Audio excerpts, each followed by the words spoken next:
How's it? I'm Hyolyn, Oliver. and this is the K-pop podcast, and this is our Queendom review of like the fan-picked song rounds. Is that how we should describe it? The fantastic round. Yeah, fantastic round. Yeah, even Yes. it feels like some of them got fan like telling them what they wanted to do. We're like, I'm gonna do this instead. Yeah, But- yeah, it's an interesting selection process for the songs. But Yeah. well, I guess in the end, I'm only like somewhat mad about like three of them, mm. the ultimate choices. But There were two that were really awesome and memorable in my opinion, and then the rest kind of for me. Which is we'll obviously wait till we come across the group in order to say kind of about those performances particularly, but yeah, I think anyone who knows me and Oliver's opinions of certain groups that we really like will know the ones we really didn't like. I mean, I like all of the groups involved. No, so yeah. I'm always open for good performances. I don't mean that. I Yeah, mean yeah. like the groups, certain like first gen groups that we love their music. Second Yeah, gen groups, yeah. Second Well, gen, I guess- yeah. I guess that's where we should start. Though, of course, we have to preface this by saying that this is the podcast Corona edition. Yes, I do have Corona right now. Not nearly as bad as I did a couple days ago, but yes. So yeah, if he sounds haggard more so than usual, then that's why. Yeah, if you suddenly hear no sound from me and it's me just going coughing everywhere, I'm not taunting Oliver as he speaks. I'm just That's what he says anyway. I'll never know. yeah, no one will ever. I guess we have to start right away then with Kepler, who Yeah. did go first and did what I will say is one of my favorite songs from obviously one of my favorite groups. And I'm gonna let you go ahead and start. Well, I'll also say, like, I think I mentioned this before, that the Boys was my first ever K-pop song. That was that I'm aware of it anyway. Like that was the first time someone sat me down back in my high school when I was like 17 and was like, "Hey, you should check this music video out," and played me what was The Boys.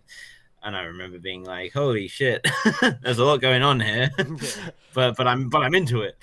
And there's certain parts of The Boys that I feel like any cover has to do, right? Yeah. And I feel like while Kepler certainly did a good job in terms of their energy, and their dancing again has improved a lot, like in terms of like synchronization and stuff, but there were choices in the rearrangement of the song that I felt were not good, not good choices at all. And there were choices in terms of the choreography and stuff that also I didn't necessarily agree with. And then there's a final point. I think although it's fair to say that, you know, no one is going to be Taeyeon, they didn't quite hit the same kind of power vocals that we have in that song. They chose a song of Girls' Generations where Taeyeon really has like a over dramatic high note towards the end of the song. So you chose willingly a song that has that note happening. So it's like it's an important focal point of the song. My biggest gripe, as you know, is that I was really looking forward to kind of what they could do with Hikaru as like a dance break kind of thing there. And that song has a really cool dance break part in the original song. Yeah. That's a kind of important part of the song that breaks everything up to like, girls, break the part. I want to dance right now. You know, the full on the boys, on the boys. Like that. Yeah. It has this really perfect opportunity for them to do something really cool with that because they are really good at dancing. And then it never happened. And they kind of threw a little bit of it in the end, but it was not like a dramatic breakdown. Like it doesn't make sense why you'd have that moment, and that's it stands out so much in the song, like you say, like they strut forward and you have the heel clicking audio, right? Yeah. And then they just all drop to the ground, girls bring the boys out, and then it turns into a dance break. But then it builds back into that final chorus with like the harmonies and like Taeyeon going nuts. And it comes back into that part with like Jessica, life is a fantasy. And the fact that they didn't do it like that. They just ended the song with the dance break. It's such a bizarre choice, and I don't understand it. And yeah, you're sitting there waiting to see. I feel like the one thing I was waiting for, which they did finally include in the last chorus, was the girls' generation make you feel the heat. Like, yeah, it's such an iconic part of the choreography. And they didn't include that in the start, and I'm like, yeah, they could have made their own version of that move, and it would have been more interesting or something. You know? Not doing the breakdown thing to me was like the most, like, what took me out of it the most, kind of. Yeah, because that actually is really important to the song, because it breaks it up from the monotony of just having over and over again, girls bring the make you feel the heat, you know. And like there are remixes of that song that they did, like Girls' Generation did, where it can get kind of repetitive when they're they're kind of looping that, because it's a really long chorus part, right? And it's like, so it just, and especially in general, they would have been faced with this problem, because they were choosing between the boys, Genie and Mr. Mister, right? And it's like all of those songs have the same thing, where they have like particular parts that I feel like everyone is going to be looking forward to and anticipating, and if they don't deliver on them, then it's a huge anticlimax, right? So I do think Genie would have fit them a lot better. And then I also think Becca had brought up like Hoot would have been maybe a good one or something for them too.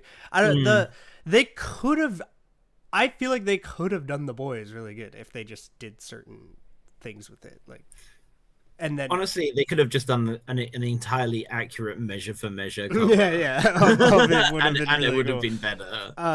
Because I would have been a lot more forgiving of like kind of certain Taeyeon high notes, because I know how hard that is.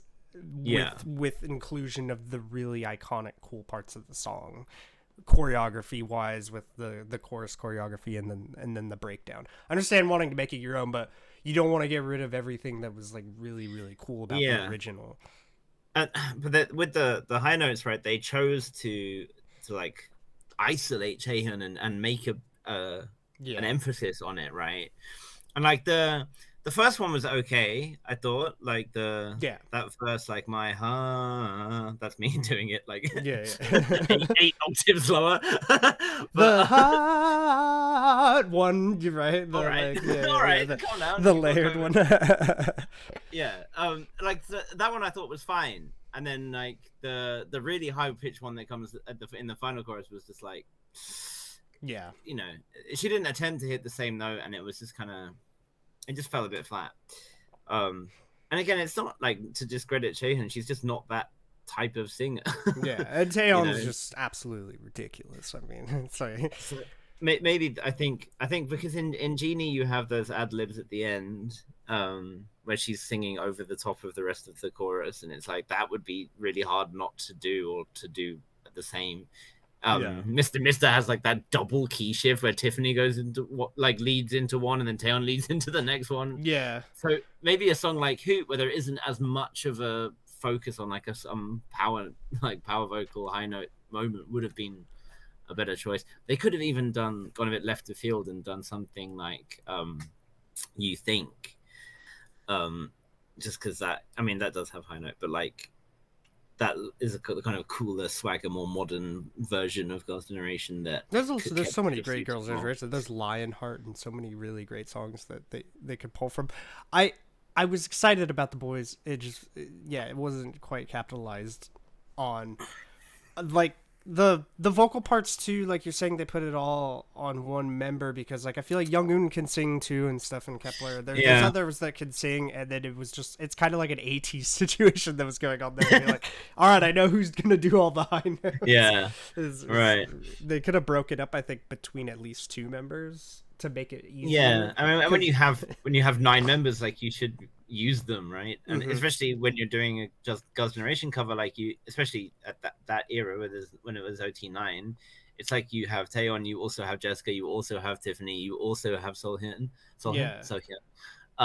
Like there's a lot that could be done, and just I I didn't guess feel if like I'm the remembering correctly, Youngyoon did do like some of Jessica's part mm. in the song, but it never felt like Youngyoon was doing the harder parts, like Yeah. you know, of and the and I vocals. just wasn't really drawn to anyone in the same way. Like it's like Hikaru was much harder to notice in that one, just because there wasn't the Because it time wasn't the given in breakdown. that. So Yeah, it was it wasn't the time it was given. the perfect Um, opportunity. yeah, like actually I remember the most memorable member I can remember from that. The most memorable member I can remember was Mashiro. Actually, Mashiro stood out a fair bit to me in that, because she was, at least in my mind, she was center when they did do the drop. But like, Mm. yeah, it's just some poor choices, and obviously the girls themselves didn't rearrange the song. It's whoever was given that task thought, oh, I can't just have it in the same structure. I have to change it for whatever reason. Then I have to add these like wob wob kind of elements to the beat. Yeah, I it mean, wasn't. Yeah, the dubstep remix thing is not it's always my like favorite. you can modernize the sound of it and whatever, but you don't have to make it wubby. Yeah, the It's like, original syncopation of it is one of the things that makes it so catchy to listen to. That like, yeah, just yeah. going the whole time. And Like, I get like the thought that like, oh, that kind of synth plugin is kind of dated sounding now. just make the Like, drum I sound understand that, more right? modern. Yeah, Yeah, you there's so many ways you could do it, and which would just be simple, and you don't have to completely restructure the song and basically like wadada if I it. yeah. But Overall, I feel like it could. I think the reason I don't like it more is because I had a lot of expectation, and I know they could have done it a lot better. yeah, So I actually know like they could have performed that song a lot better than they did, because especially with if they kept like the dance break with Hikaru shining through that or something, you know, because we've seen how awesome she is throughout the whole show. I mean, we've seen how good their dance line is in general, right? Yeah. Like Xiaoting and Dion as well have both shown that they're very capable. So yeah, it's a shame. But not the worst thing in the world, but they were put in a situation where they had a song that's very difficult to do a good cover of, and they just didn't live up to potential or expectations. Yes, it's however was not my least favorite. The next performance I would say was my least favorite, not because it's a song I love and then it was done in a way I didn't like. It was a song I had heard for the first time moments before we watched the performance. Yeah. So I had kind of a general idea, okay, of what the theme and music video was like and everything. Obviously talking about Viviz now, who were the second ones to perform, if I'm remembering correctly, right? Yep. And we all kind of, when I was watching this live, had kind of the same complaint, which was this just felt like another like M Countdown like performance. Didn't feel like something made for like Queendom. Just I turned on M Countdown. Here's another performance of Bop Bop on, like that's what it felt like to me. Yeah, it started off with like the kind of a little element of a storyline to it, like trying to do some cheerleady type stuff, but then they didn't really incorporate that much cheerleading into the actual choreo. Like they started off by having like them lifted up, you know, and I don't know cheerleading terms, sorry, but then it just kind of turned into a normal performance, right? It reminded me of a more than M Countdown, but it reminded me like a Mama stage, where it's like they have like a cool intro that's a bit different, and then they just do the song. Yeah, and then they had a dance break, and then that's it. Yeah, but the intro was the only thing that felt grandiose, I guess. Is the word I'm looking for. That's what I mean. It's the only thing that was really different, and we had yes, you can give marks to them taking the time to have Shinbi pulling her hair and body rolling. Like, I'm not going to complain about that per se, but like, yeah, it just wasn't Queendom, and I feel like that's maybe something that that some of the groups have had being a recurring issue, that they've been delivering performances that just don't feel like Queendom stages. No, and they're veterans in the industry, and their vocal live vocal performances to me have just never felt like that throughout Queendom. It's always been a little Yeah. shaky. And Yuna did like a really good job during the vocal round specifically, where they covered the IU song, but that was the best vocal performance she's given throughout the whole show. Since then, it's always been a Yeah. little shaky in each performance. Particularly, I didn't feel like the choreography was moving so much in the beginning of Bop Bop that like it should have been that shaky. I don't know if it's like just like a nerve thing or what sometimes, but it's just interesting because I know how good they can sing, obviously because of G-Friend and everything else. That's just, Yeah. I know that they're not the ones who were absolutely the vocally Yeah, strongest. they're not G-Friend. Yuju. It always Yeah. comes back to that, right? Doesn't it? It's- Anytime you think of the singing, it's like Yeah. it's impossible to separate them from Yuju. Yeah, I think I do respect that. I feel like in the start they weren't singing live as much. They weren't committed to live singing as much, and now they are singing live more. Which is, you're gonna hear more shakiness just because it's mastered less. in But the original Queendom, yeah. Mamamoo was there, which made kind of things comparably live vocal very difficult sometimes. But it felt like the other groups started living up to it, kind of, in the original Queendom. I feel like WJSN's vocals have been so good live through some of the performances that it's just kind of making me look with a harder lens through like the rest of Yeah, them. and I think now we do just gonna have to accept that Viviz isn't G-Friend, and their vocal ability shouldn't be considered in the same light, and they simply aren't that strong vocally. I would say that they are that Viviz and Kepler are the weakest groups vocally out of the whole squad. With Hyolyn at the top,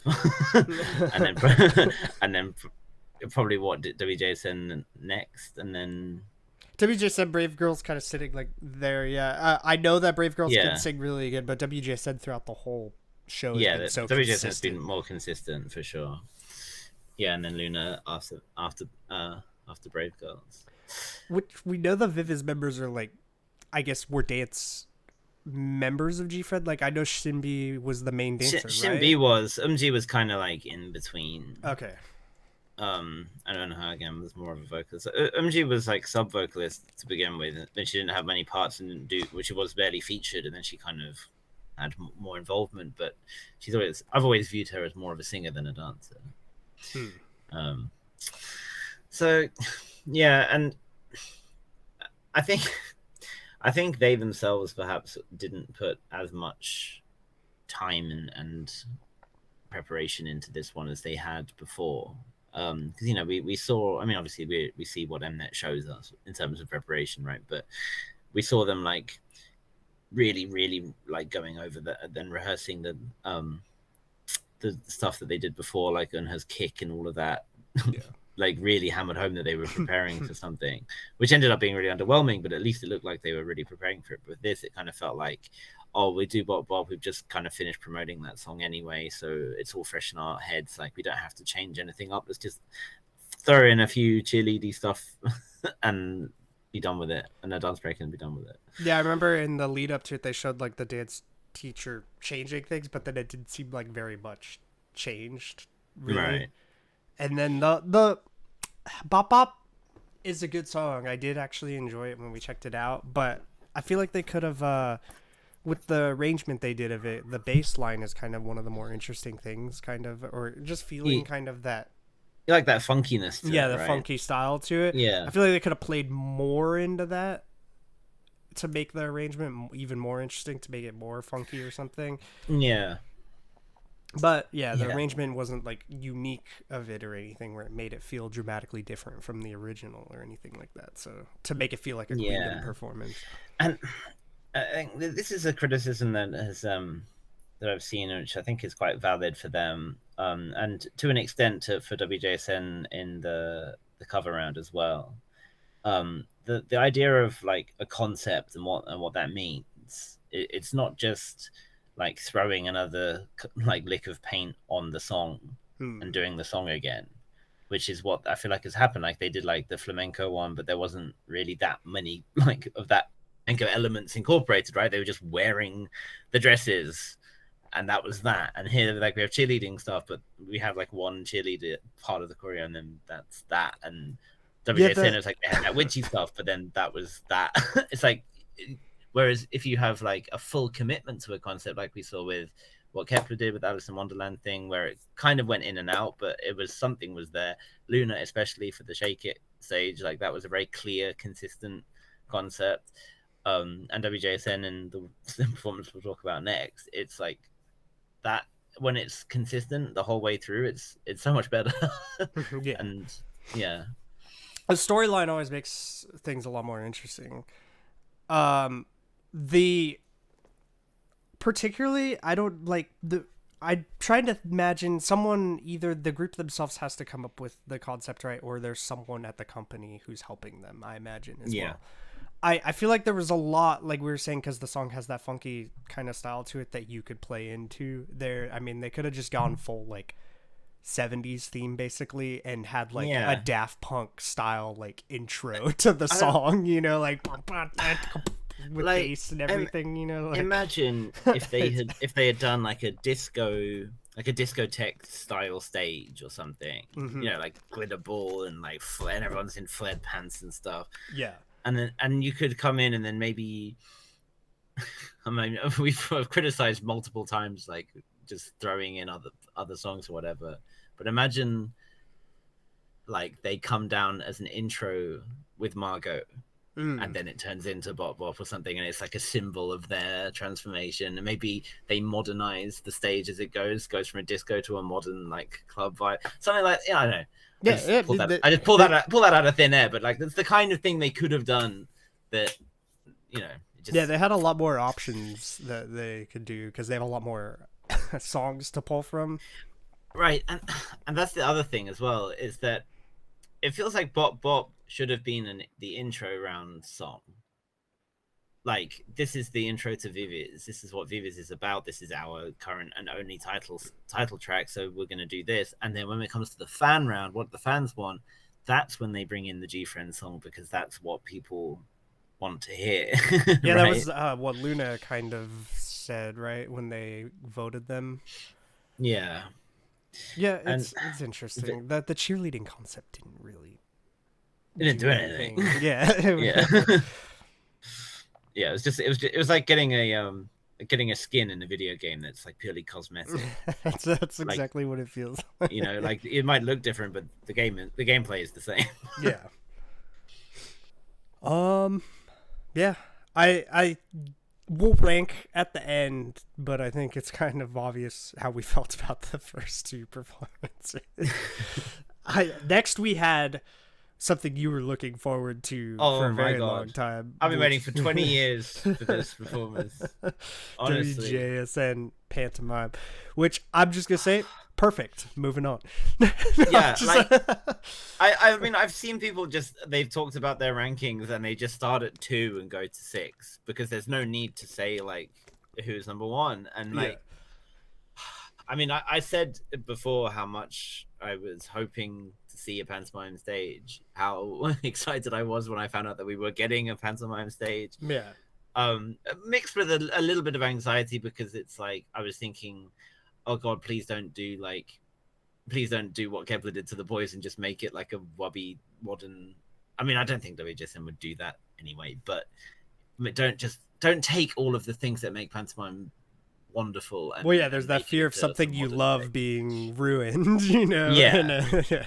But my god, like they knocked it out of the park, like in every way, pretty much. They did change the beat a lot, but they kept like the core like syncopation and stuff that makes it so, and the polyrhythms that make it so interesting to listen to.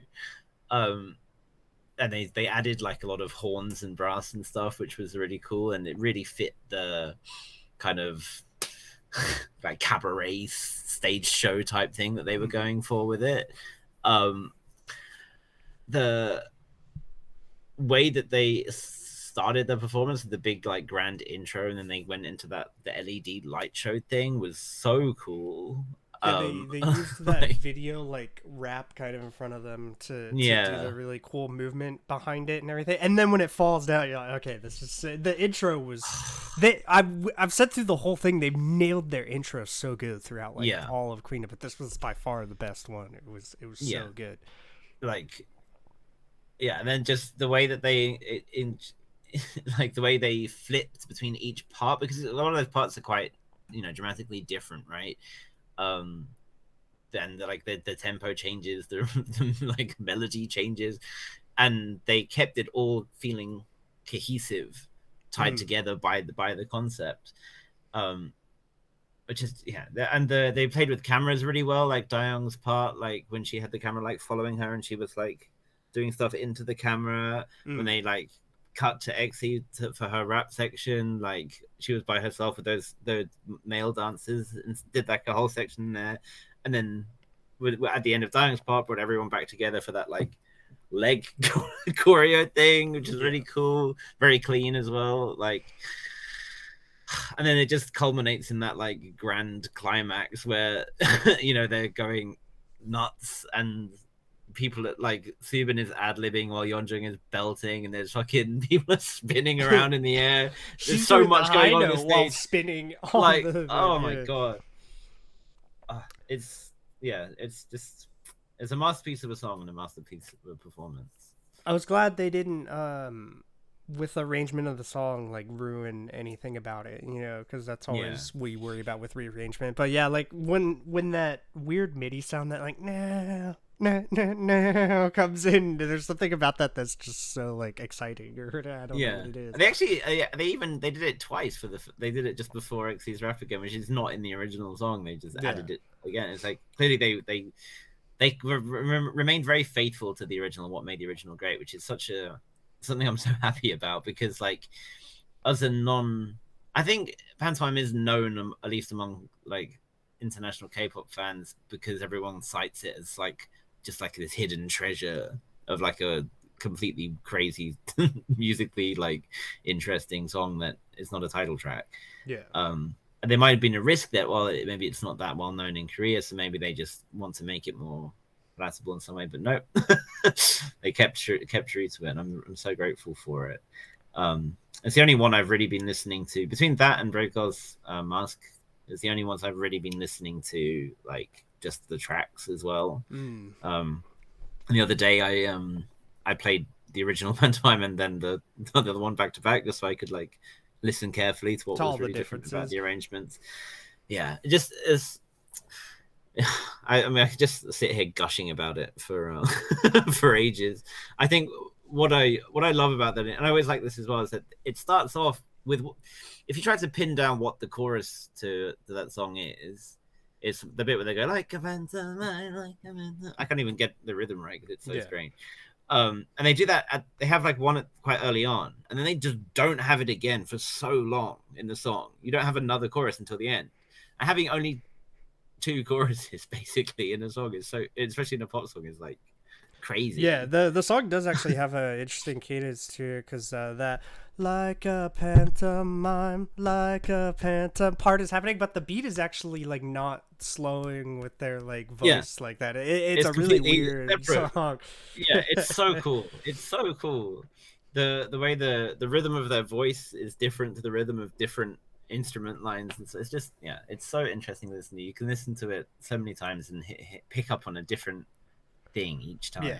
The whole performance just felt very big scale too, which you want from like Queendom, and it almost had like this kind of Moulin Rouge kind of mystery to it as it started to go off, like it's like okay, like it had that interesting storyline feel to it. It really felt like a Queendom stage. It's probably the first time in this show, in this season, that I've really felt like, this can hang with everything that I remember from the first season. If anything, this surpasses a lot of what I saw in the first season. It's definitely the most memorable performance that's happened. And as soon as as soon as that happened, watching it live and just being like, I mean, it's a shutout, right? Like nothing is topping this. Like the only I knew right away that was gonna be the favorite, but I was like obviously really looking forward to what I knew was going to start the next episode. Because it's also a song I love from like one of my favorite groups in the show, which is kind of, I guess, is a good time to talk about that one. The next episode did start with Loona doing Butterfly, which love the song. It's interesting song in Queendom though. Like I'm trying to kind of piece together how I feel. I've seen it twice now because I didn't rewatch the performances, but yeah, I don't know. I can't even think too much. I've seen it twice, but the arrangement didn't feel like crazy different or anything. Which is fine, right? Like, they don't have to rearrange the song, but it's... In this case, I feel like they kind of needed to do something more dramatic. And it kind of sucks that that's the way that we feel about it, right? Because I feel like when... I can't remember who it was in Kepler. Was it Mashro, I think, who brought it up, being like there was no, like, real, like, shocking, like, big part in it. And Jinso was like, I mean, not every song needs to have a high note or some kind of crazy moment or whatever. It's like, well, that's true, but and I get that it's a song that's meaningful for them, and a song that's meaningful for the fans. But yeah, as clean as that performance was, it did just kind of feel like something was lacking. And it's kind of hard to pin down exactly what was lacking. I think perhaps because the moments that they did choose to highlight were not particularly exciting. Like, we had that moment, I think it was it Yojin who fell, like they had her fall off and get caught, but it was kind of like she fell like 10 centimeters. It didn't feel that dramatic when it happened. It was just kind of like, okay, like they changed up the choreo as well, and I feel like there's elements to the choreo that are really like famous or are really known, and like the thing again, similar to the boys, is stuff that you really look for. I think the ripple that they do, where they have all 12 members like on the ground, like, and like before they go into the chorus thing, is something that they kind of did once, but not in the same way, and they use dancers for it instead. And then they have like the part where they I think it's Go On, that they lift into the air and like have her like do like the butterfly thing, and we didn't really see that. It's just they changed the shape, they changed the positions, and they changed elements of the choreography. And I think some of what they included and changed was really cool looking, especially the bit that we saw them really practicing and getting bruised for and stuff. I mean, it looked really cool, and they were so clean, like so in sync.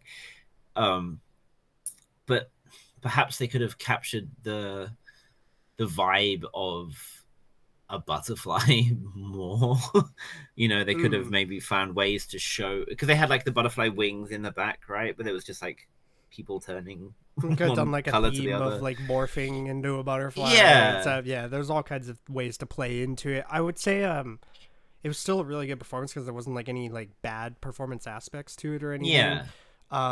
And I really liked that song. I know it's not for everyone because it's one of those kind of weird songs that's just kind of very kind of calm feeling most of the time. Which is one of the things about it. This is Queendom. Everyone's kind of, in a sense, competing to show like this side of themselves that's very kind of big. Like, this is why we are who we are, which I would say Butterfly is an example of Loona being very unique song wise.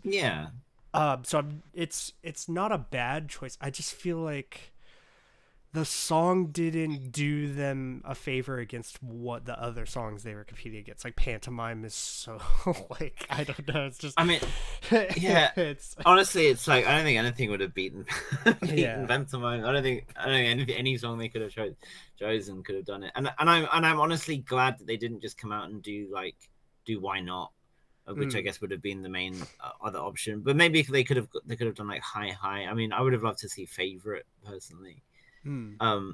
But or they could have gone into one of their B-sides, obviously. But it's just they're in a tricky spot. And at the end of the performance, I remember just thinking, well, this was really pretty. This was a really nice, clean, pretty performance. I mean, I'm a Butterfly enjoyer. I do like the song, but yeah, it was just like, something wasn't quite there that made me be like, oh wow, this was so good or so beautiful. Like I if anything, I remember reacting more strongly when I watched the first performance of Butterfly overseas when they performed at KCON in America in like 2019 or something. I remember reacting more strongly watching it then. I guess maybe because it was one of the first times I'd seen it. I think it was the first performance I'd seen after having watched the music video, and being like, oh wow, that was really impressive. And I didn't have that kind of, it didn't wow me. It was just like, this was nice. It was just a really good performance, but it wasn't amazing. But there's no like harsh critiques I could have of it really, because there was nothing like bad about it. It was just not amazing. I think it doesn't help that the last performance I saw before that was Pantomime. So it's like, I can't imagine if I was there live in the live audience, I just saw Pantomime and then I vibe switched to a big switch up. It's a good point. It's stylistically, it's not a song that suits competition well, I would say. It's not a song that, because it's just not something that's like throwing you into it and you're just like the whole time pumped up for it, you know? It's very serene feeling to like listen to Butterfly. It almost puts you in like a zen kind of mode, which is not always the way you want people to feel when you're competing, in a sense, in a show like this. Yeah, like some of my fondest memories of listening to Butterfly has been like when I was like stuck in limbo when COVID was happening and I couldn't come to Korea, and I was like just stuck. And I remember my main source of freedom was like my one free, the time you could go outside, because like in the UK we had like strict lockdown, you could only go outside once a day to exercise. So I would go to walk my dog and like go to like the woods and stuff. And I remember listening to Butterfly and just walking around feeling like I was alone and just enjoying nature like I do often, and just listening to that song and being like, oh, this is so like serene, pleasant, and I felt things, you know, and it just didn't capture that in the performance. Maybe that's what it is. Maybe if they had actually fully played into how that song feels when you listen to it in the performance, maybe then I would have a different opinion of it, if it had just really felt like this kind of like put me into like zen with the performance of it, you know, of like the song and dance together and stuff, because that just didn't happen. I felt like almost like sometimes it was conflicting with trying to be like power oriented sometimes, like how the song feels to listen to it. It was kind of just like being in an art gallery and you're just walking along and you see a painting and you go, that's a pretty painting, and you move on. like that was kind of how it was, right? Definitely. No harsh critique of it. I definitely don't put it at like the bottom, because it was still really solid performance, and I still really like the song. I like the vocals that they gave as well. I remember the one that stood out really early on was Heejin's first line, when she the way she delivered like the word wind. Like she really, I was like, oh, I could feel that, you know. It was, I think we nice. Said before, like Hikaru definitely earned Kepler fans, I feel like, during this show. And I feel like Heejin is definitely, if there was someone not like into Loona before this show, they definitely are like now. But it's very hard not to notice Heejin, right? Yeah. Like, even with that many members, she's definitely one, I think, people who aren't Loona fans, who aren't Loona fans before, would come away being like, oh, I know Heejin now. Yeah. Especially the dance round. It's just like, I mean, come on, now someone has to be a Loona fan after that. But I feel like Heejin and Hikaru are some real standouts throughout Queendom, who've really like done their group a lot of favor, for sure, through their performance. But yeah, overall, like I have like a Jekyll and Hyde opinion of it, because like I was wanting them to do that song because I feel like it really displays a unique side of Loona that is them and not like any of the other groups involved in the show. And I feel like maybe they just didn't perfectly capture why that song is uniquely them in the performance. Yeah. Yeah. Well, now we have we'll rank everything at the end to give an overall ranking of it. Brave Girls was next. Yeah. Which I had the least expectation in this round of what I was going to see from Brave Girls, because I felt like, oh, they did kind of the most interesting songs already that I wanted to see from them, and hadn't quite perfectly done those songs in Queendom. And then now was this song I didn't even really know that they were doing, and I was like, okay, this just isn't probably going to be it for me. And then they had that like Mamamoo video intro thing, although a much more depressing version. Yes. But it went into what ended up being a really, really incredible performance, and like really memorable in my opinion. Yeah, it's they certainly made the right choice to pin their hopes of survival in the show, right? Yeah. To pin it on their storyline, the thing that everyone knows them for. But thankfully to do it in the medium of not doing roll-in or like another roll-in 2.0 performance or something. Like what I mean, I guess it was partially present in the in that it was in the video, the VCR, right? But like, yeah, it I was really thinking before this. I was like, well, they're in a bit of an interesting predicament for what song to choose, because their options are either the songs that they did after Chimat Baram, so they're like After We Ride and Thank You and stuff, which are like kind of After We Ride is more kind of like emo-y type of song, and I really like it, but it's like, again, this maybe wouldn't be the best like Queendom stage, but if they really committed to it with that storyline, then they could make it work. Same, and Thank You, you couldn't tie that to the storyline in the same way. You would have to, it would be like depressing, and then you're doing like a kind of upbeat song, and it would be like, how do you do this? I guess they could have done like Fever or something, which is like a good song, but would it have been enough? You know, that kind of thing. Yeah. Or they go back and they choose songs from before, even the songs that came out before Roland did, like High Heels or Deepened. And I think High Heels would have been a really fun stage for sure. But they could have chosen my personal favorite song, We Ride, as well. But which is like a city pop song, which again is not really a Queendom-y song, you know. No. But in the end, they went for Red Sun, which again, it's probably the most out of, like, left of field song choice that you could have expected. I first thought, like, oh my god, they're doing Dreamcatcher cover in the middle of, like, because I mean, I remember the song is a Lottie commercial. It was like a Lottie promotional thing. Like, you remember when Mamamoo did that song Gleam? Yeah, it's like a sunglasses ad. It's just like that, about. Or like the Pepsi songs that Starship artists always do. It's like, I guess it wasn't advertising one particular product. It was just like in connection with Lottie something. But I remember when that song came out, and I remember listening to it because it was the first thing that they released after the blow up. But it wasn't like an official comeback. They didn't promote it or anything. It was just like, oh, they released a song. And I remember thinking, oh, these lyrics are sweet. The song is catchy. And then I just moved on and didn't really revisit it much. And I mean, I still think the song itself is nothing crazy to write home about. It's not particularly special, but the way they performed it and the way they tied that into the story and everything, the way that they made the lyrics stand out, but also kept the performance speaking for itself, was really, really, really well done. And it showed in how positive the response to it was.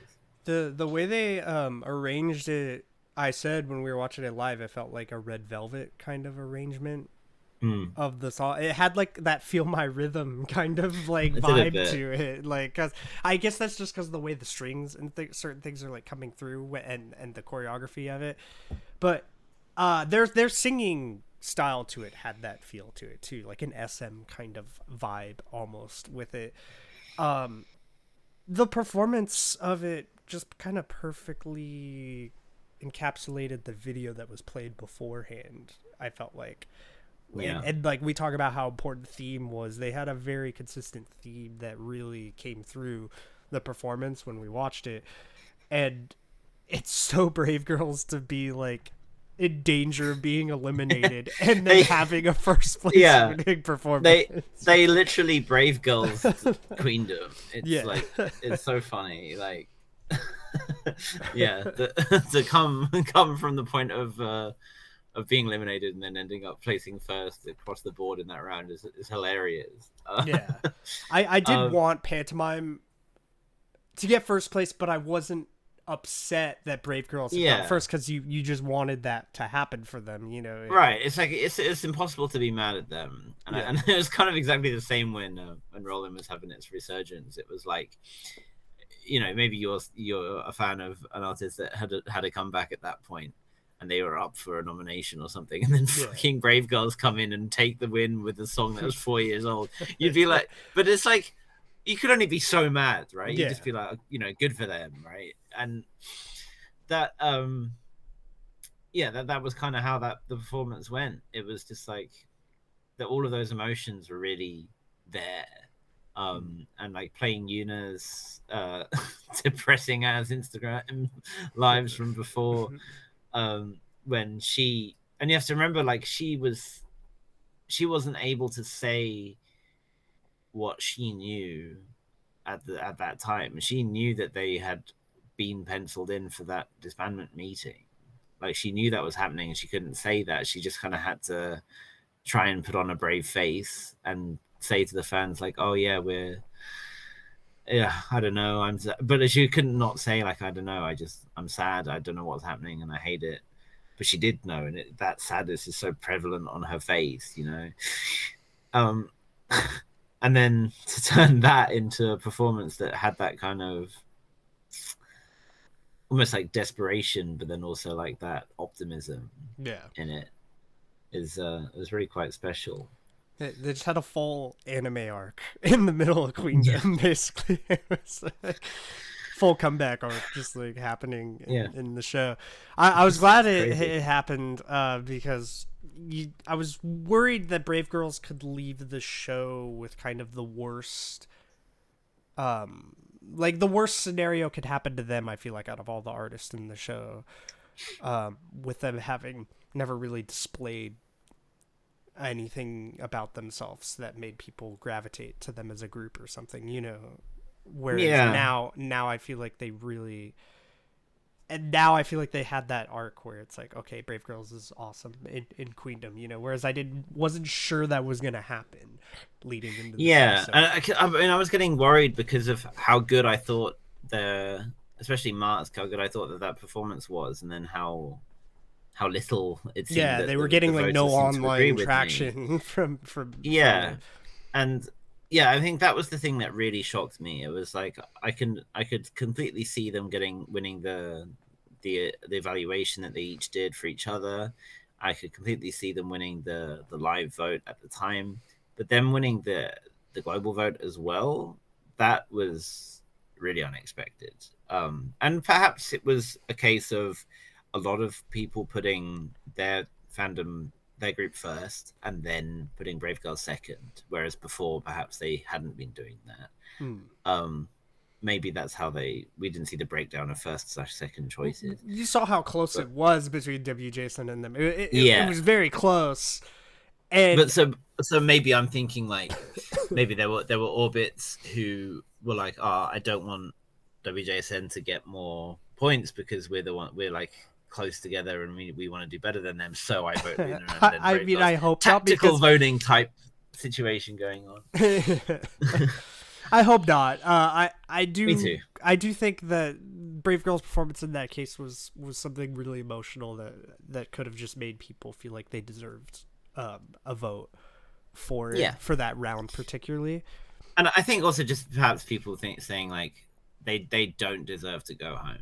No, like not at all. We should do something to make sure that we can keep them there, so they can, especially because it's the last round. It's the final next. It would suck if you just can't participate in the final. And that editing made you before that episode. Oh my god, they were building it up so much. Yeah. I do wonder if if all things considered, if like that they had placed last, if they maybe would have had like Taeyeon stepping in and being like, actually, guys, let's let's give them one more chance. What do you say? Yeah, like, that kind of thing. Taeyeon really likes Brave Girls too. You know, she would have been like, does. nah, it ain't happening. She's like, if they go, I go. Yeah.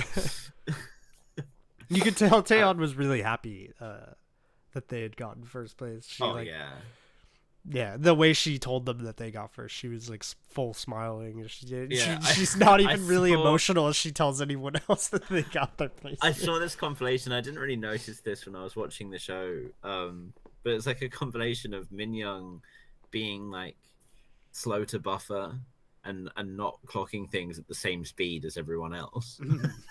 So like when the other members are realizing that they're first and they're all like, and Minyoung's going, eh? and then like a few, they're like Yuna's like freaking out and she's freaking out. Yujong's crying and Minyoung's like, wait, we're first, really? It just lands like 5 seconds later. Just didn't believe it when she just went. And right it's the exact same thing that happened when they got their first win. when they like, because they could kind of work it out based on when the scores are appearing, and they all start freaking out. And Minyoung's going, oh shit. Like, she just doesn't have the expectation of it happening. Yeah, so she's Internet Explorer while the rest of them are on Firefox and Chrome. Like, she's just a bit slower. That's pretty funny. I'll have to watch that video. Yeah, it's so hard not to be happy for them. And like it certainly made me enjoy the song more, because like I said just before, I just thought it was a very average kind of song, but the way that it tied in and stuff, and you can see like in the way that they were delivering the lines, like Minyoung pronounces that, like she's like, let's shut out the red the sun. Like gives it like her all, and she says that, like, yeah, it was really nice and really unexpected. I was shocked at the song choice, and I was shocked at how well it ended up going for them. Yeah, it went way beyond any expectation had going into it. I would say it was the only thing that could have won that I wouldn't have been throwing my fist in the air that Pantomime didn't win. It's like the only scenario where I wasn't going to be like having a riot about that. I guess then we got to move on to what was the final performance, which was Bae from Hyolyn. Bae and a few seconds of CC, yeah. She did like the busking to get people's opinion to choose this song. I don't know, this honestly might have been just my least favorite performance of, probably because it is Hyolyn and like just have way higher opinion and expectations of it, and then it just didn't do anything really for me. Yeah, I mean, I said before that I'm not a big fan of the song. I think the songs that she released at the start of her solo career, I think partially because it was like, man, you left Sister for this, like you disbanded Sister for this, you know.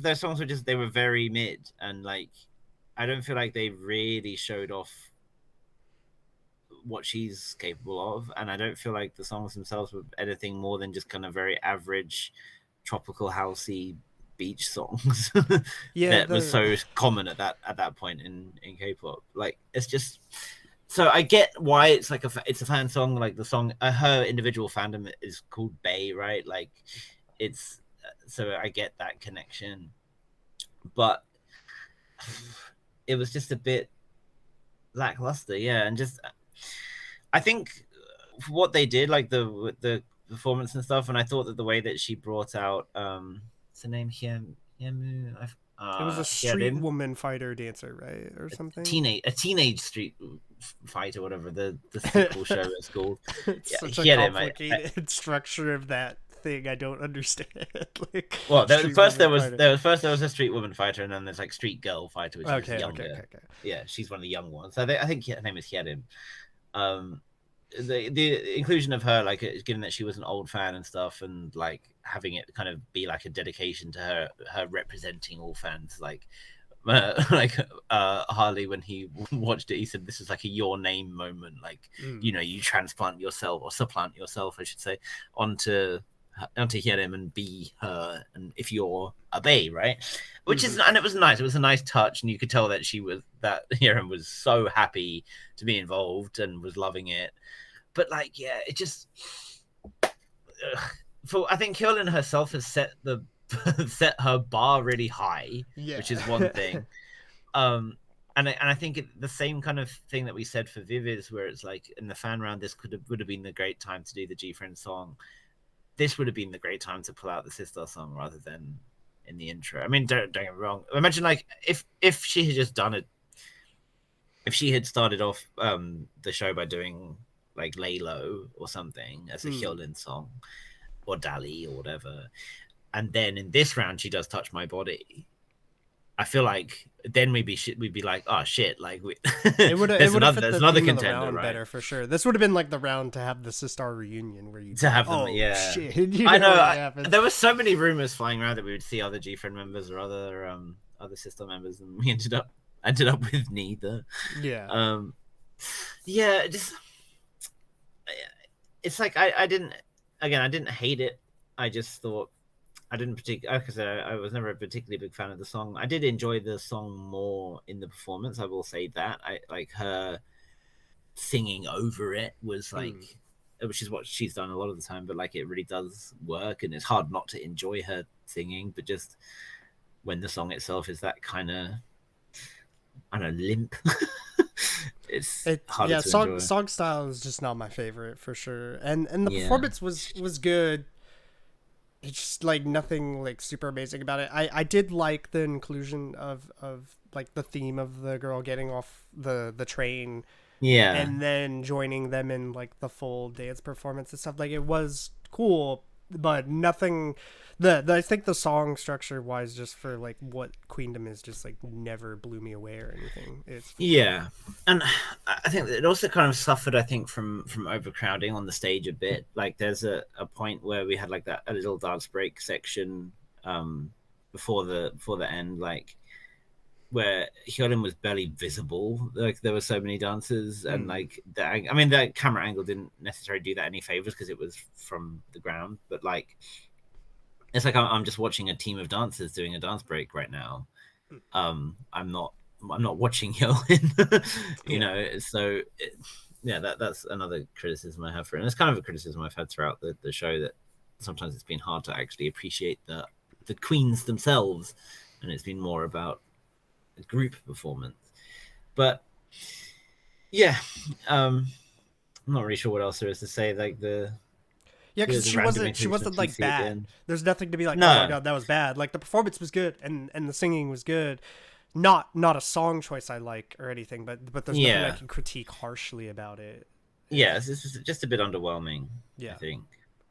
Overall, they kind of everyone in this round didn't really do anything to be like, oh my god, you're awful or anything like that. You know, like no one was bad. I would say there was just really great performances that stood above the good ones. And I think if you look at this round as a whole, as an average, like this is the highest standard I think we've had. In the show so far, at least in this season so far. Just like the highest peak makes sense because I mean it's more into the show and they're more comfortable.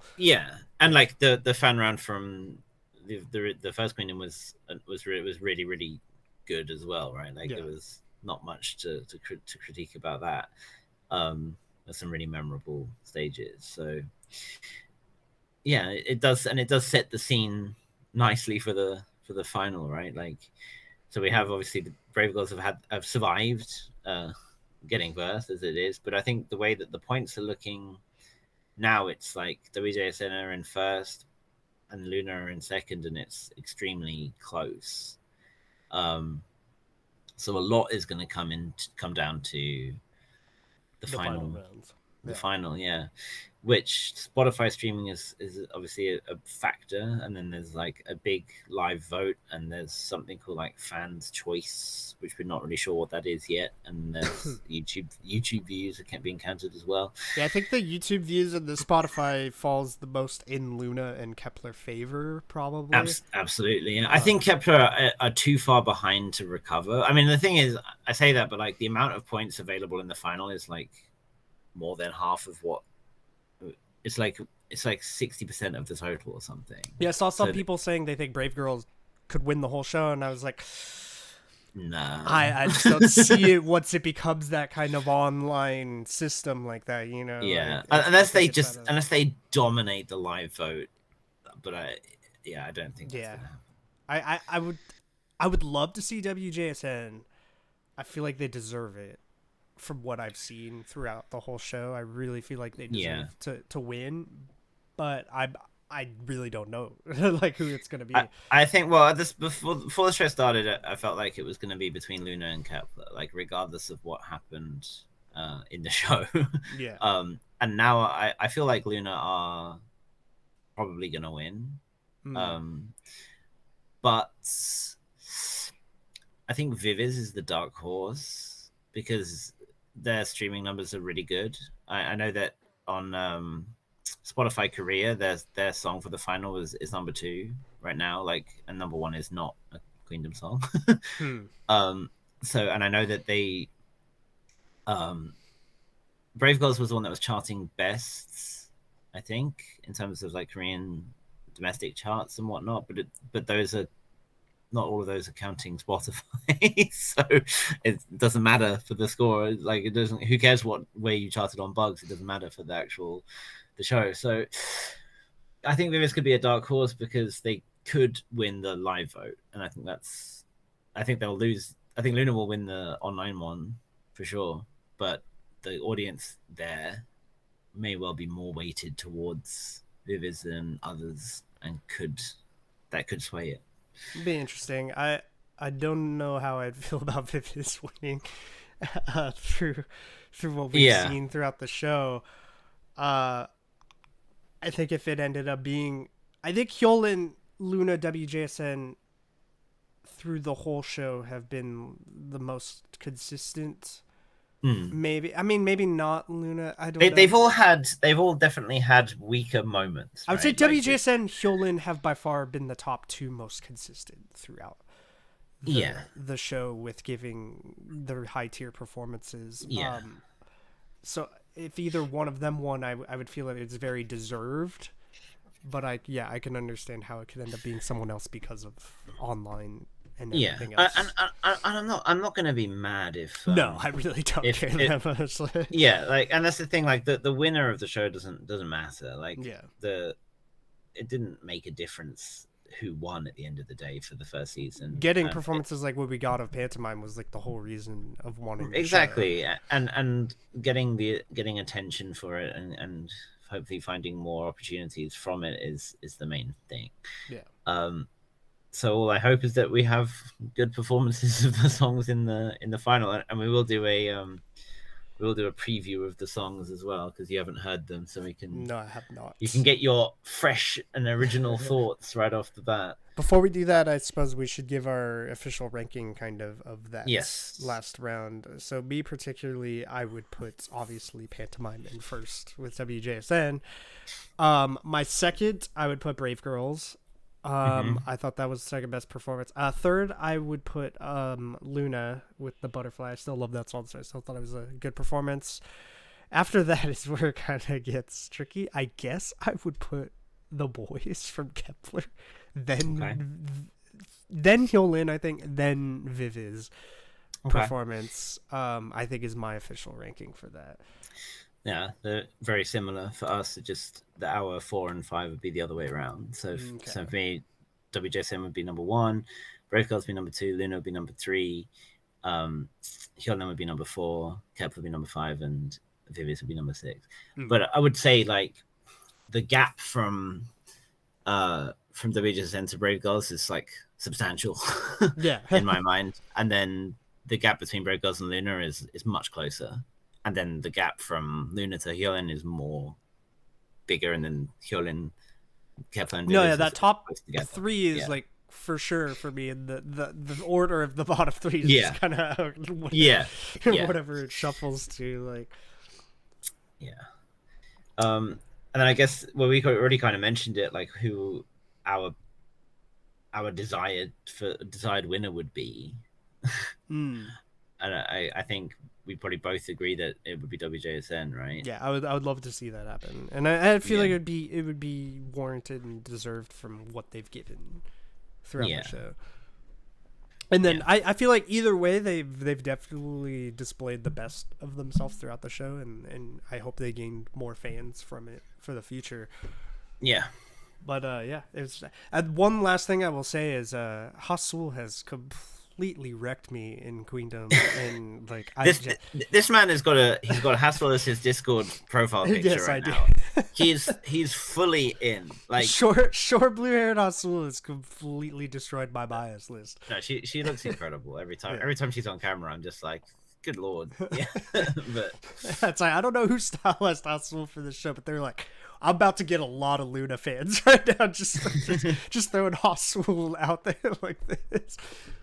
Yeah, she's been amazing. That's all I was just gonna conclude with that right there. Shouts out to Hasul. So now we got our Spotify. Let me screen share it so I'm not just completely taking over. If anyone hears a pterodactyl in the background, that is a blue macaw screaming in our house. Of course it is.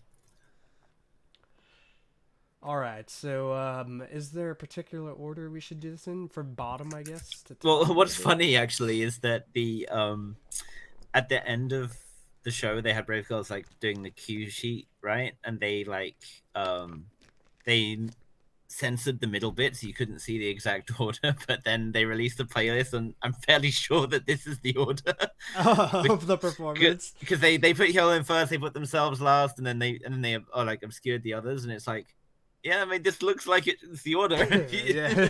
So they displayed the official order of performance. Maybe a bit of a slip up on Mnet's part, but like whatever. That'd be interesting. So if that is the final order, it looks like it would be WJSN's second, and then get play third. I mean, if anything, Loona has one of the best positions for final performance, going right before last like that. Yeah. It'd be interesting. Hyolyn opening could be really good for her. Definitely. She definitely suits the opening. Yeah. I guess we should do it that order then, just Hyolyn down to Brave Girls.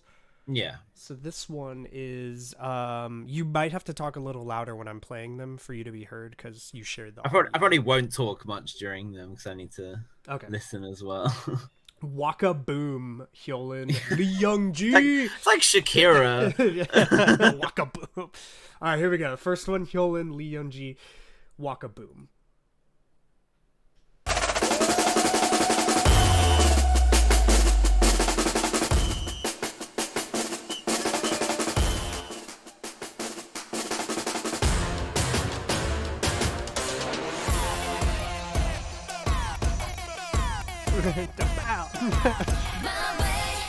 You can see the stage. You can imagine what the stage looks like, right? Yeah.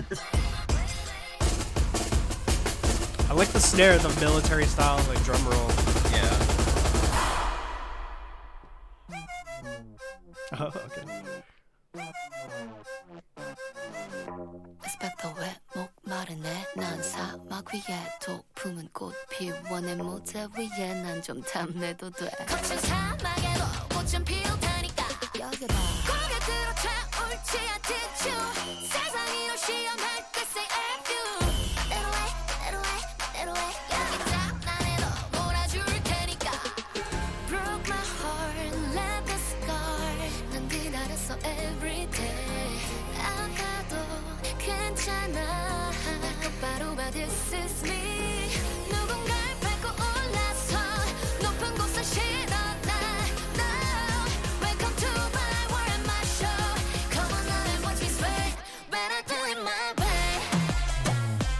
Nice breakup of like melody and hard hitting kind of mixed together. Felt like a really long pre-chorus. Yeah. It's the longest of the songs lengthwise. So.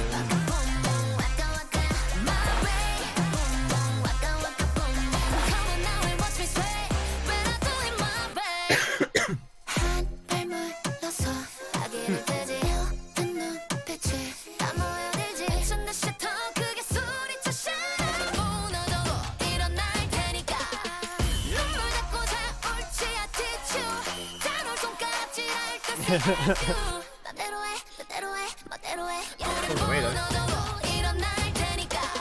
like the way they morph that snare when it does.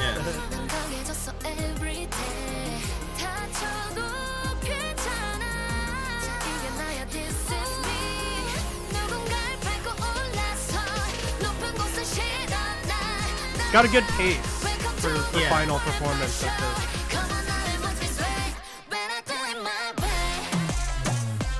I can imagine what her choreography is like. Right, it's so fun to visualize what it might look like.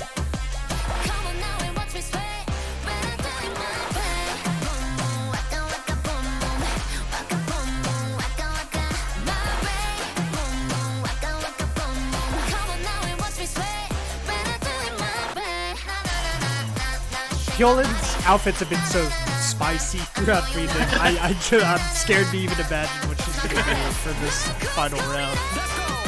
Oh. Wake up, I know you want it. We got you feeling like Laylo. Who came blockers? On certain one shall we melt with a take off. Yeah, game's over. Match 평선 위로 접어. 대니 결국 거듭 먹거리 더 너네 창작자의 두통이 울리는 진도. 나겐 해름 hard one notch. 잔뜩 먹어 배가 불러. 진부하게 져줄래 동당치 방법이 없어 달래. 가리 맞춰도 나가는 길 엉터리마다 제기를 막 개기는 열내 이름 석자 앞에다 두고 전부 굴삭해.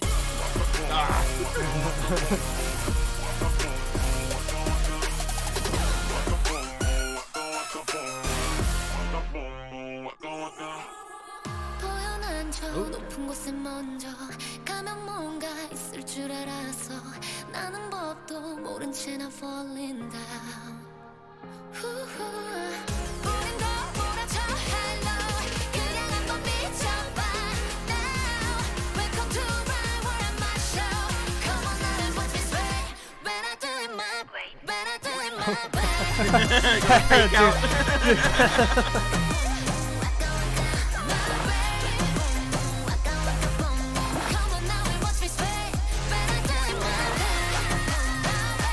Oh, she does those like high arching notes at that.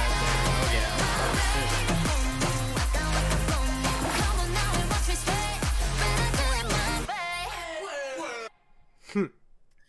Actually, that's really good.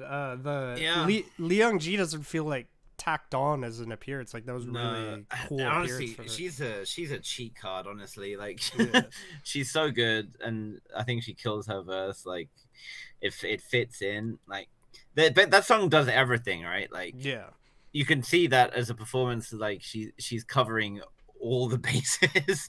Like you can imagine the kind of choreo she's gonna do, the intro she's gonna do, like the marching band type stuff. Like we've got the high notes, we've got like the slow bits where she's got like that sultrier tone, but then also we have those high notes. Like she's certainly covering all of her strengths, and then the one that she's perhaps deciding that she's not gonna do is she brought in one of the best female rappers in the game to do for her. That really amps up the song when it comes in too. So it can it'll be interesting to see.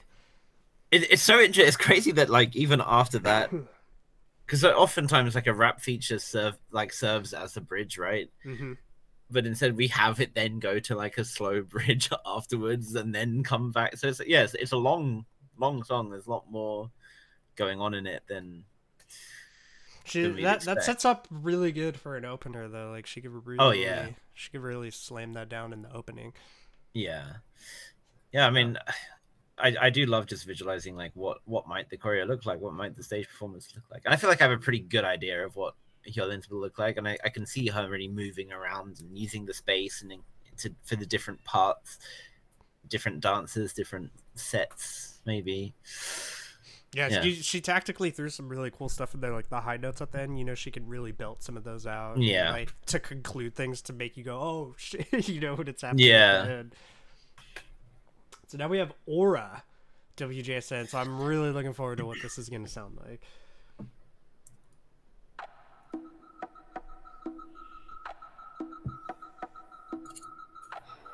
All the orbits, planets, cosmos, the universe. I don't even need the moonlight, because in the end, the queens enlighten with aura.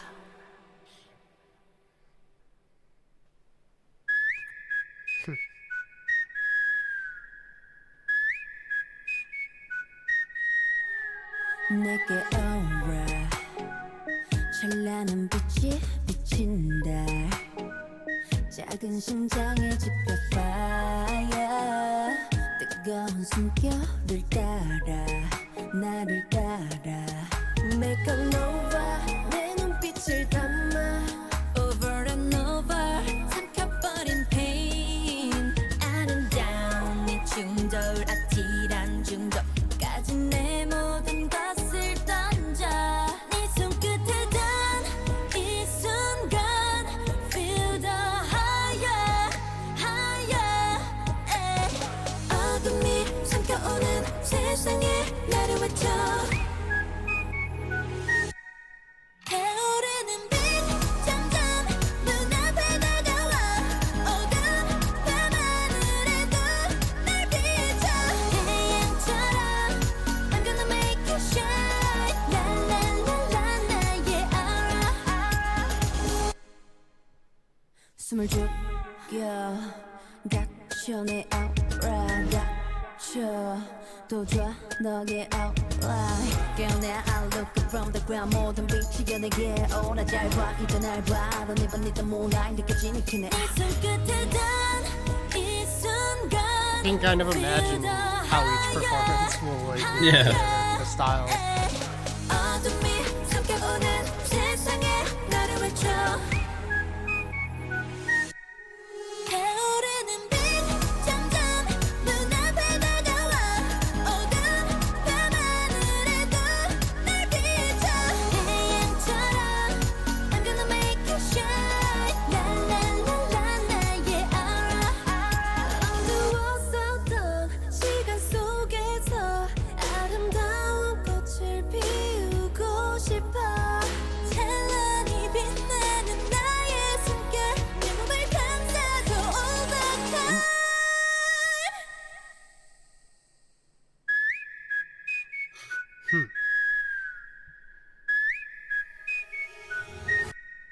타오르는 빛 점점 눈앞에 다가와 어두운 밤하늘에도 나를 비춰 태양처럼 I'm gonna make you shine 라라라라 나의 aura aura 빠져드는 shining light 분명해지는 내 aura 보이지 않는 저 우주 끝에서 라라라라 나의 aura You could tell like the songs were definitely designed around like performance ideas Yeah. or something, you know, you can tell with the For sure. distinct pauses and stuff that are thrown in there. And that I remember with the original Queendom that Soyeon kind of established herself as such a genius because of Lion, you know, in that Right. in that round where you're just like, okay, like clearly there's some different levels of songwriting happening here, you know, between like, the groups. I'm curious out of this round if we're gonna get kind of that Lion moment out of it. Probably not. 'Cause No. That's like one of the, that's an. We don't have that iconic same for- level of self-production from these groups. Yeah, that was so far. that's It's been capable. good though. It's. I can Yeah. imagine the performances around them. Yeah, I mean this one, it's like it's definitely built around I think a lot of their strengths, right? Like the like there's a lot of harmonizing, and you have like that really rich chorus with Yeonjung, like, and she's like really belting over that, like she's singing hard. Yeah. And it just sounds good, right? But it's like the song itself is fairly straightforward. Xy's verse is pretty cool. I like how she starts it off with like those long like syncopated breaks, and then she like goes into a more conventional flow. Like it's cool, but I'm like, a lot is going to hinge on how they perform it. Yeah. Like I'm hoping the performance is really distinctly built around the pauses and the whistling to make it really interesting in the performance. It's interesting that we have a song in the final called Whistle, and it's not that one. It's not that one. Like, so that strong whistling motif like throughout, and I think it was actually used really well. It's a good song. Yeah. It's going to be interesting after how amped up Hyolyn's is, that being the next performance. Yeah, it's a bit of a different. Yeah, Hyolyn's comes out full style. Like on the snares and everything, you know. Like... I'm trying to remember. I think AOA went first in the final, I think, for Queendom 1, unless I'm mistaken. And they had that like fight, that big fight sequence, that fight choreo and stuff. That certainly set like a tone. Yeah.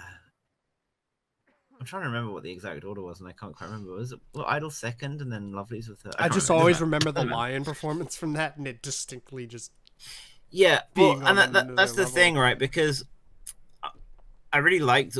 Well, I liked most of the songs a lot from the first season, but there were some things that really stood out to me. And Lion was one, and Gorilla was the second one. Like Lion, obviously, as a performance, was like much more theatrical and stuff, and the song itself was great.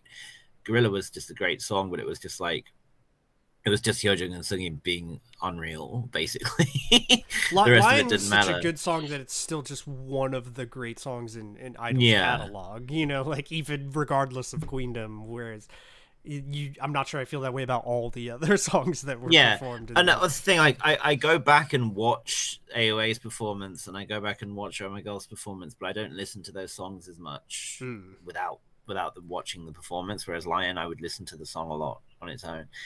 And these songs are like, it's going to be more of that. It's like kind of more of the vein of like Lovelyz Moonlight, for example. It's like, it's a good song, but the performance of it was kind of lackluster because the William had pulled all their funding from giving them money to go to do stages. And so it was like, you know, they did what they could, but it was a bit lame. And it's like, I hope none of these kind of fall short in that regard when you can clearly see what someone like Hyolyn is going to go for. So I hope Starship pull out all the stops for this one. You can tell WJSN is going to really have to play a theme perfectly to that song. Yeah, for it to work. For sure. So now we have Kepler. The Girls Can't Turn Me Down. I wonder if they chose this before or after the last round, because it would be so funny if they chose the boys deliberately knowing that they were going to do a song called The Girls. It is interesting. I'm sure we're going to find out. So here we go. The Girls Can't Turn Me Down.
Not a bad freak. Do ya hear me now? Can't tell me down. Tell me now. Can't turn me down. Yeah, can't turn me down. This will suit their dance style really good. Can't turn me down. Yeah. 다르게 채워가는 power. 쉬지 않고 나 자신과 싸워. 밀려나도 밀어붙여 harder. 어두운 길 위로 내가 빛을 빛. Yeah, I know what I want. 고민 따윈 다 crumble. 여기 세상에서 가장 아름다운 정보. 전부 뛰어넘어 수많은 crack. 식을 틈 못찬 내 발밑에 racetrack. 저 멀리 떠는 부신 곳을 향한 take off. 이 걸음 끝에 난 내 목소리를 외쳐. 땅 위에 피어꽃 같이 나는 안 되는 걸 가능하게 만들지. 알 수 없는 미래 한계를 most interesting section. The pre-chorus kind of. Yeah. 어떤 시련이 와도 don't be a downer, downer. 다가올 내일을 향해 louder, louder. trouble 뿐인 모험도 나를 믿고 run the world. Are you with me now? Can't tell me down. Gotta get on. 난 그려낼 거야 처음 보는 spec. Can't turn me down. Gotta get one. 그래 난 절대 멈추지 않는 race. Can't turn me down. Can't turn me down. It is very it fits them good. It's very 4th gen. Like kind of fits the what they can do with their dancing. Yeah, hit the dance break. Is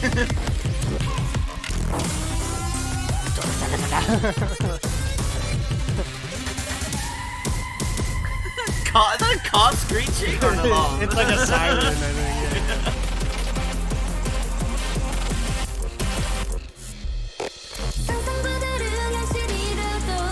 I'm so good, I'm so good, good. 같이 달리면 돼, 끝이 어디든. 이 순간도 함께고 난 삶으로 Can't turn me down.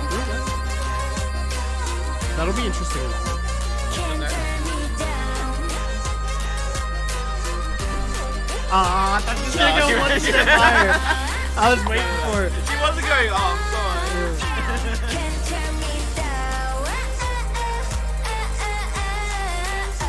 Can't turn me down. I was like, okay, after that, boys, though, you're good. I thought they were gonna go even higher. Good, the next octave. It's well suited. It's a Kepler song, right? Yeah. I feel like that's well designed for performance for them. Like I could see how they could build around that for a final performance.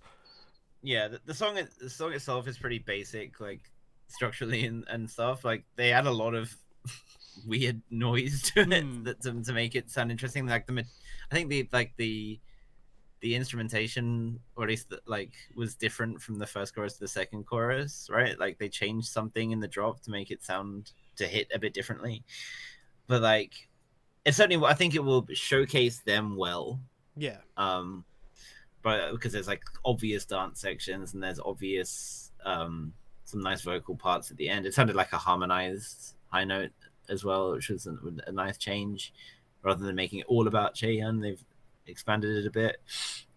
I think my favorite bit is right at the start, which is she's like, I'm a tiger, and someone, probably Hikaru, goes like, arr. You know they'll have to build like around that in the performance of whole thing. You know that'll be cute, yeah. Like it distinctly fits them, like for like as the youngest group, as like 4th gen, like representative of Queendom kind of thing. I think it really fits them stylistically. Yeah. It definitely suits Kepler a lot. It's not my kind of song, but it will be fun. I hope it's fun to watch. Yeah, stylistically, I enjoy the WJSN song the most so far, but I know performance-wise, that's going to be the hardest one to make interesting. Yeah, for sure. So now we have Viviz Red Sun. Red Sun. Yeah, I can't not think of like. I hope this was that they'd already decided on this song and title before the last round, and they went just like, oh hey, that Brave Girls Red song went well, let's just call our song Red Sun Shibby's just like, Shibby's like, hey, Red Sun did real good last time. It'd be interesting though. Red Sun, Viviz. Okay, let's check it out. Wow, a G-friend like flooding through my body, I think.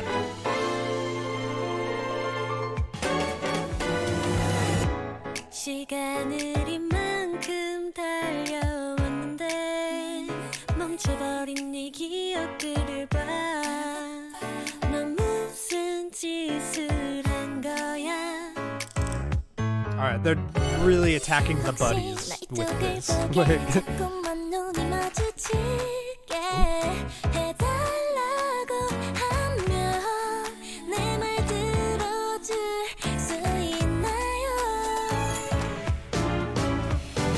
어딜 가나 궁금해 네가 보는 세상이 똑같지 않다는 걸 알잖아.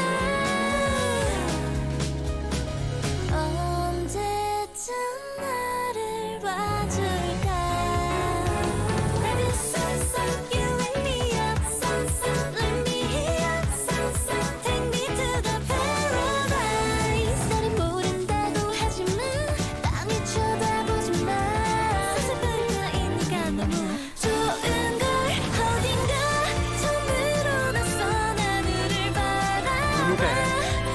could definitely tell everyone's gonna play into their distinct charms of their group.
That really plays into like attacking buddies with like that. Right.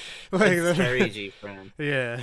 I really liked it. I when I listened to these the first time through, I remember really liking this one. It's definitely the kind of style I've been into more recently from girl group songs. And I guess it comes with the caveat of like if they can sound like that when they do it live. Yeah. And how they build the performance around it to make it I feel like, well, how else are they going to do the performance if they don't do like a cabaret thing? It's got to be that G-friend kind of dancing they do to it, you know, with the synchronized kind of stylistically, that's the most interesting of the songs we listened to so far, especially with there's a lot of really good musician playing going on in that song. Really versus, cool stuff in that song. Yeah. It fits them obviously really well. It has that, I felt like a G-friend song started as we played that. Like, I really feel like their fan base specifically will really like that. So that plays into it really good. Yeah, and I think this obviously they're all gonna hinge on how the performance is, right? But this one is, I think it's gonna be more about how, because if the vocals aren't hitting, it's gonna be harder to kind of carry that song. A lot of distinct vocal notes in that song, especially some of the soft like high notes, and then it's always carrying kind of a held note out of the chorus back to the verse, which will, if there's a little shakiness in that, it's going to be very noticeable during the live performance. Yeah, definitely. And it's like, it doesn't necessarily seem to me as a song that will be as heavily dance focused. It will be more like about each scene that they choose to show, right? Each member's like part will have its own scene, I'm guessing, how they choose to do that. So if the vocals aren't there, then it's like the rest of it has to be really good to kind of carry that. So there's a lot that they need to get right to make that song really shine as a performance. But if they can pull it off, then it could easily be like a winner of the round for me, because I'm a big fan of the song. Oh, I like the style of the song. Like, yeah, if they really nail that, it could be my favorite performance as well. The styles of the song so far, I like. They really kind of played into sounding like themselves. Yeah. You know, not just making like a competition song, but sounding like the group themselves. Yeah. So now we have Loona, who can really sound uniquely them, or I wonder if they do something in the vein of like Paint the Town or something like that. Or I'm curious. So we have Pose. I just think of Red Velvet. Yeah, it's right. It's Pose. So we have Loona, Pose.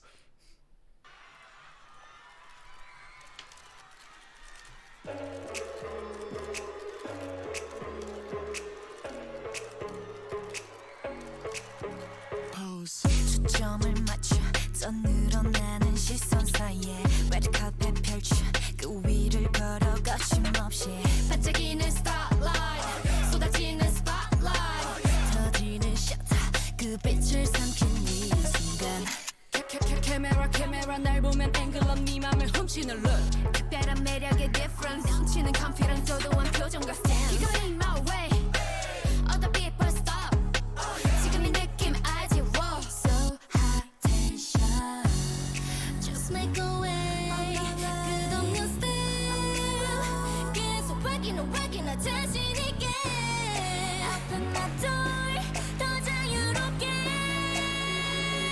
Lights, camera, action, pose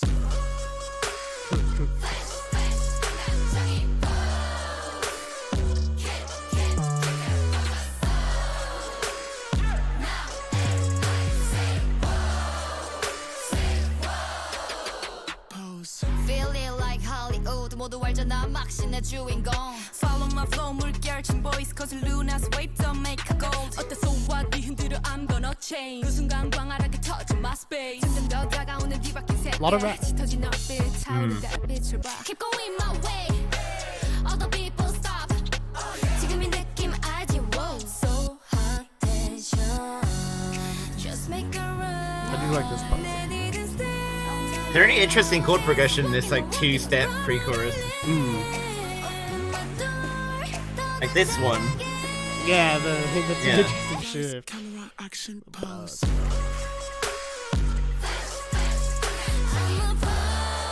Really play into that Heejin center strength during the chorus and stuff.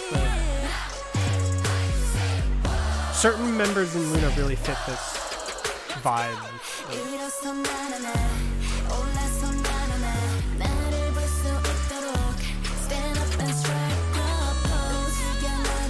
Fetch. Probably.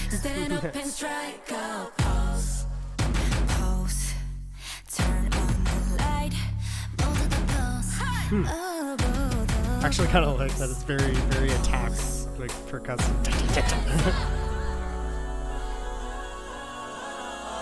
I walk like na-na-na I talk like na-na-na 나를 볼 수 있도록 Stand up and strike a pose like na-na-na I talk like na-na-na 눈을 감아도 Stand up and strike a pose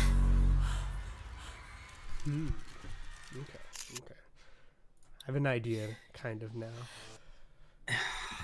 Not my favorite out of all the songs that we listened to, but I could see how that can really do good for them in like performance wise, if they really nail certain like dance aspects of it especially like the percussive attack section of it. Yeah, towards the end. Yeah, I think the thing that I'm not a big fan of in this is the chorus. I'm not a big fan of just that like that same line and then just they have like some chanting in the back. It doesn't really do much for me, but in a performance that could be really impactful, but just to listen to it, it doesn't do very much. But like Loona have never had like that really have had strength in rapping. And if anything, like Orbit's among the first to kind of roast them for being lackluster when it comes to rapping, and like some of the people the members who they get to rap have openly said that they don't like it and much prefer singing. Like Jinsol especially has been vocal about that. But here I feel like they all like I think there were like 4 different members rapping, and they all. Yeah. I'm trying to place who was who. I feel like I'm trying to. I don't know. I don't want to embarrass myself in front of more senior orbits. Like obviously Olivia's doing some of it. I think it sounded like Hyunjin was maybe doing some as well, and I'm guessing then it could have been Heejin and Jinsol. I feel like I heard Heejin's voice because she has that lower tone. The deep, but they were all really deep, right? There was a lot of deepness going on in this, which is funny because to me, when we were talking about like what the butterfly performance might sound like, and we were talking about like that Loona sound, there's that like Loona voice, like really synchronize, like that you can hear in some of those earlier songs that really stands out. And here is like the opposite of that. There's like these really deep register. It sounded almost like some of the voices were pitched down rather than them actually singing that low, but like or rapping. It's like, yeah, I think it's a direction I wasn't necessarily thinking that they were going to go in. The other songs distinctly sound like those groups. This one doesn't give me like distinctly it's Loona kind of feeling to it. Yeah, like the other 4 songs just did. Yeah, and it's is it Dodgeball? Is it Dodgeball? I don't think it's Dodgeball. where it's like that's a bold move. So let's see how that pays off for him. That's not from Dodgeball. I'm not sure, but I get what you mean from the quote. Yeah, it's like, yeah, it could go well, but yeah, and performance-wise, you can see them. Yeah, I don't think this is the kind of song that the general public in Korea is going to be crazy about. No, I think between this and the Couple one, I don't see them particularly favoring. I wasn't expecting Viviz to have the song that I'm the most interested in out of the songs made for the final. If anything, I had the lowest expectations, and they had the most interesting musically to me. Where I'm now very curious of what the performance is going to be and stuff like, out of all of them. And obviously, I guess the other addendum to this that we should say is that like not every the performances won't necessarily be exactly these song like structurally and everything. Like they could still add more material. They could right? change things about it. Yeah, like the version of Sorry for MAOA that released didn't have that like extended moment for Chanmi to fucking kick ass in the song. Like they could add other stuff. I was not expecting such a rap heavy song. Yeah. For Loona, it's not what I think about when I think of them. So it's really interesting how that will work out. But if that was Chu singing towards the end, it was such a like Chu always surprises me because of who she is and then how mature she can come across singing though. Yeah, she's got a much richer voice than like you would expect, right? You see her and you don't expect the voice that comes out singing. If it was her towards the end, it's really impressive how different she can come across vocally. Yeah, I mean, I guess we'll find out. I'm not. There's that many members in Loona. I certainly can recognize some voices, but not. It sounded like her. That's why it was. Kind it did of sound making like her. me go like, oh, like that's true. It's either her or Kim. That would have been my guess. But it's really interesting. And I guess we'll just have to see how well they can like really carry that rap vibe, if they have the charisma and stuff to deliver it. In those hard percussive moments, Luna's visual line of just like, dear God, like if you have like them like lined up for that like hard percussive part with some kind of like dance breakdown, it could hit really hard. I can really see Loona coming at you with that, right? And yeah, it's got a lot of potential. Then we have Brave Girl's Whistle. Hey boy.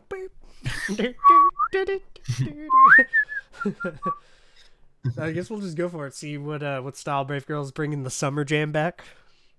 Yeah.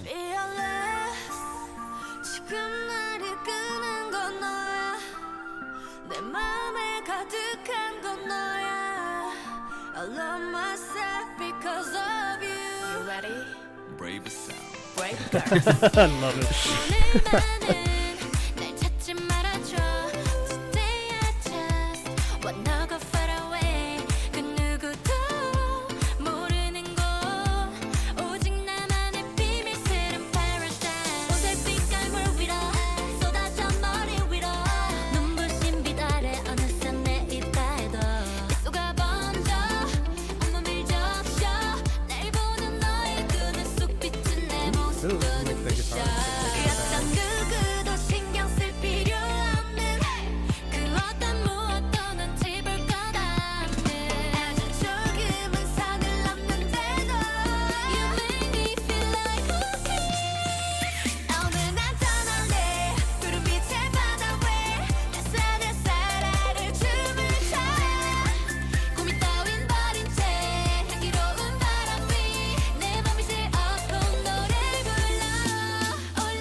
Brave Girls rap.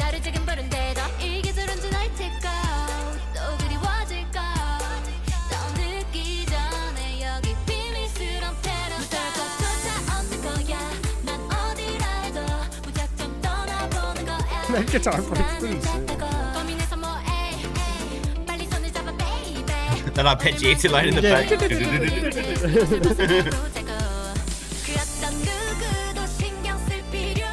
This is very Brave Girl.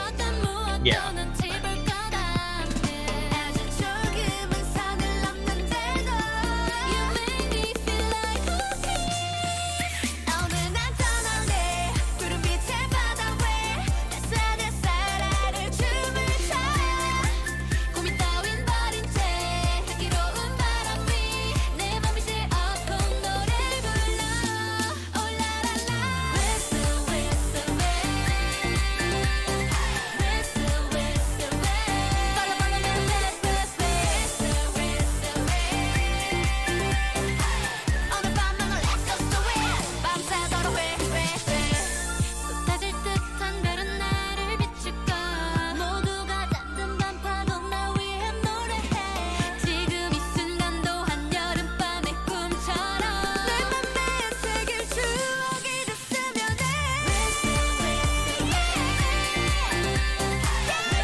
I have kind of a gripe with Loona now because I feel like all the other groups distinctly sound like them. And I feel like the Loona song is almost something that could be released by a different group or something out of these songs.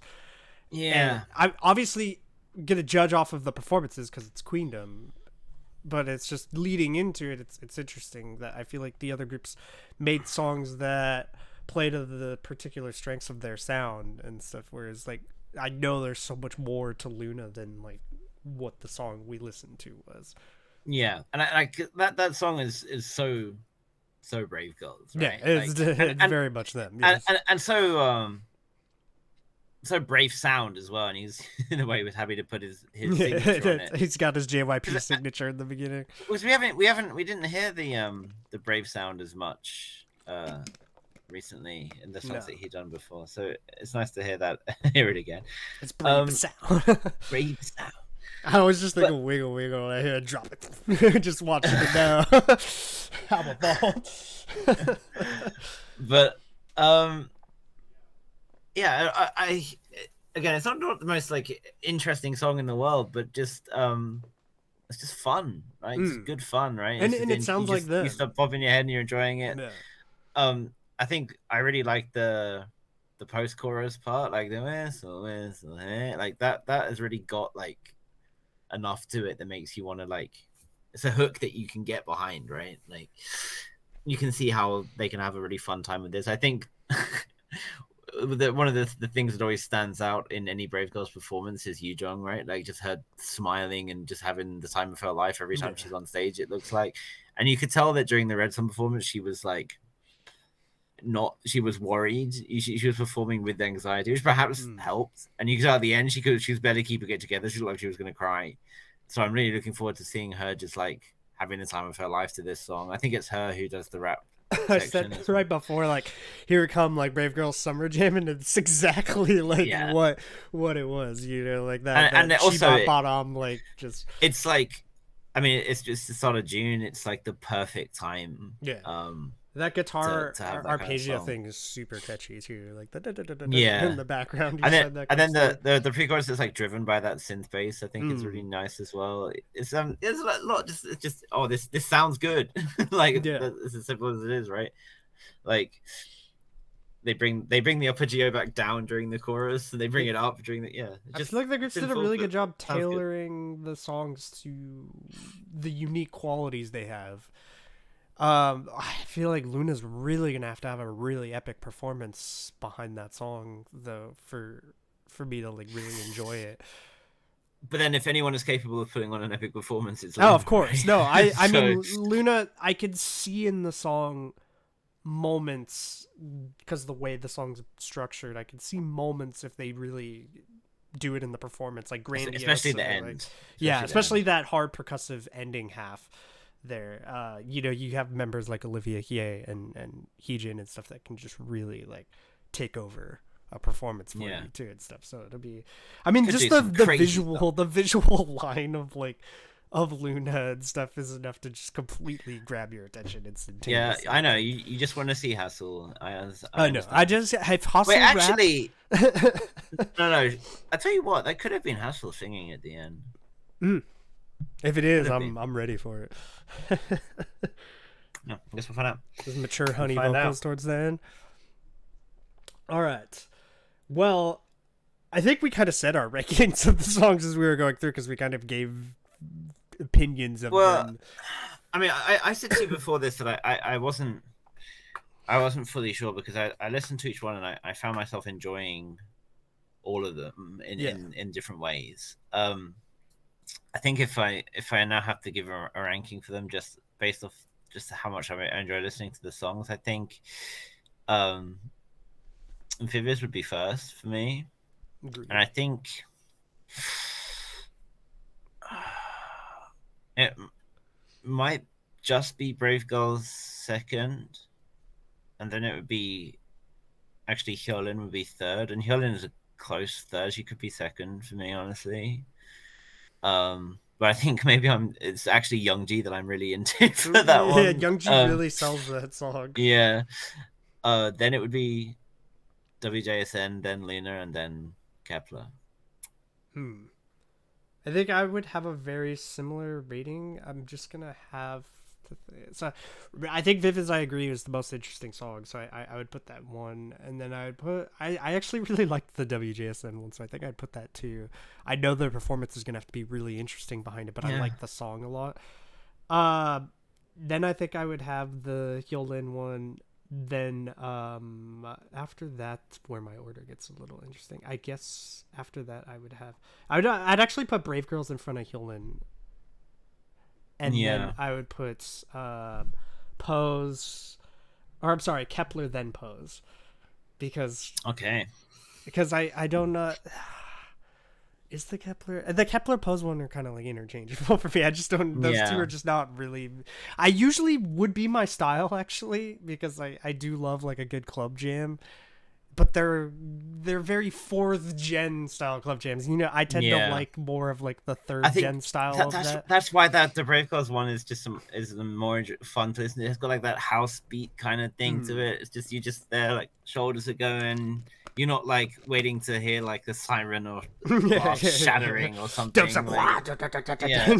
through the whole thing or something. Yeah. So I'm really surprised that Viviz had the most interesting one to me. I think it'd be interesting to see when we like reevaluate this and say like how the final went and how the performances go. Like how does that end up comparing to our how different it is after performances, right? Yeah. Hyolyn has so much potential to snatch the bag with that structure of that song. That performance-wise can really hit hard as an opener. I think she was very smart with the decision of how she did her song.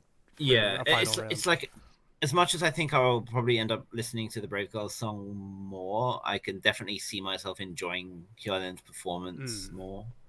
Definitely. Or going back to Hyolyn's performance more. She's been super smart through the whole show about how. Oh yeah, she's been so to do things. So like. Cunning. It's very tactical. Like, when she knows like she's shown like what 10+ years of experience in the industry does, right? Like and having had experience on these shows and stuff, she knows what she's doing and she's very smart about it. Yeah. I'm really excited though because they're all good songs though, so there's nothing that's just like it's only 2 days. 2 days to the final at the time of recording. Yep. We will, for anyone who hasn't seen the lives, who watches the podcast, we will be watching it live on Friday on stream on Twitch. Gus MacArthur. If Mnet is watching, I will be watching it legally via the YouTube stream on Thursday. Actually, not that legally because it's blocked in Korea, but we'll be watching it via proxy. Yeah, they block YouTube in Korea for some unknown reason.